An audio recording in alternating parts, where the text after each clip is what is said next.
اعوذ باللہ من الشیطان الرجیم بسم اللہ الرحمن الرحیم۔ یا لطیفوں کا عمل۔ عشاء کی نماز کے بعد 2 رکعت نماز صلاۃ الحاجت پڑھیں۔ نماز کے بعد 11 بار سورہ علم نشرح پڑھیں، پھر 11 بار درود شریف پڑھ کر 16,641 بار یا لطیفوں پڑھیں، اور آخر میں 11 بار درود شریف پڑھ کر اپنے مقصد کے لیے دعا مانگیں۔ بہت عجیب اور سریع التاثیر عمل ہے۔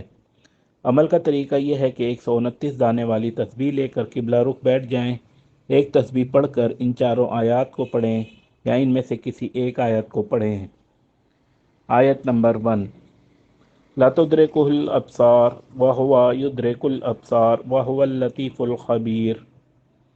آیت نمبر 2، اللہ لطیف بعبادہ یرزق من یشاء وہو القوی العزیز۔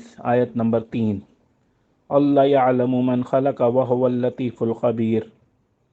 آیت نمبر 4، فلما دخلوا علی یوسف آوی الیہ ابویہ وقال ادخلوا مصر ان شاء اللہ آمنین ورفع ابویہ علی العرش وخروا له سجدا وقال یا ابت ھذا تاویل رؤیای من قبل قد جعلها ربی حقا وقد احسن بی اذ اخرجنی من السجن وجاء بكم من البدح من بعد ان زاغ الشیطان بینی وبین اخوتی ان ربی لطیف لما یشاء انہ هو العلیم الحکیم۔ آیت پڑھنے کے بعد پھر ایک تسبیح پڑھیں اور تسبیح کے بعد چاروں آیات یا ان میں سے کوئی ایک یا 2 آیات پڑھیں۔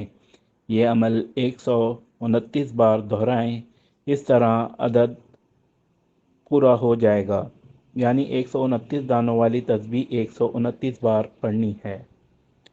درمیان میں آیت پڑھی جاتی ہیں، ان کی تفصیل یہ ہے کہ اگر کسی کو دشمنوں کی طرف سے تکلیف اور پریشانی ہو تو وہ ہر تسبیح کے بعد آیت نمبر 1 پڑھے، جو روزی کی تنگی اور مشکل کا شکار ہو وہ آیت نمبر 2 پڑھے، جو کسی مرتبے، مقام، عہدے یا درجے کا طلبگار ہو وہ آیت نمبر 3 پڑھے، جو قید و بند کی مصیبت میں مبتلا ہو وہ آیت نمبر 4 پڑھے، اور جسے چاروں طرح کی مشکلات درپیش ہوں وہ چاروں آیات پڑھ لے۔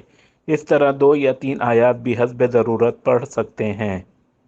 اس عمل کے لیے عشاء کے بعد کا وقت بہترین ہے۔ وضو اچھی طرح آداب و اہتمام سے کریں۔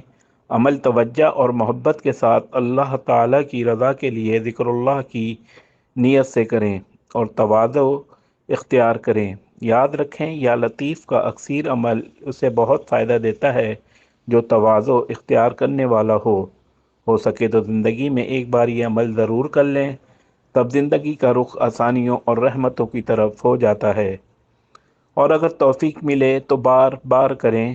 اللہ تعالیٰ کا ذکر جتنا کیا جائے اتنا مفید ہے۔